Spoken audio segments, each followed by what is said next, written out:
I chose to work on this project because in the past I actually worked on other escape rooms and I found them really rewarding because you learn a lot about people as they run through the rooms, and there's a lot of fascinating social dynamics that appear. First thing that happened was uh, David had mentioned several times that he had wanted us to create an escape room. So we thought about it a lot and we had talked about it a lot in meetings. But then when we began having meetings, the first stage was essentially let's figure out which puzzles we can get and figure out like which ones are practical and interesting and also interactive. And so we figured out some good puzzles and we had a couple meetings on that. And then our next stage was actually creating the puzzles. Then after that, it was testing them out, making sure they worked, then integrating them into the room, and then the full room production.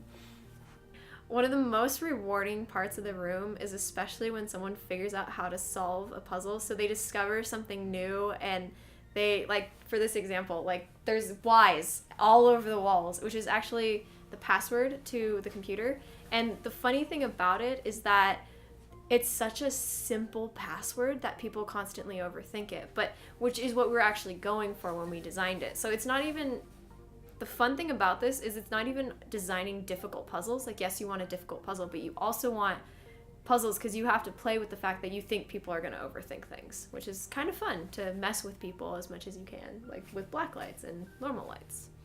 The best learning experience would be figuring out how people will try to get around puzzles that you have created, because that was just a very good learning experience for me, figuring out how people would try to get around things and learning to circumvent that.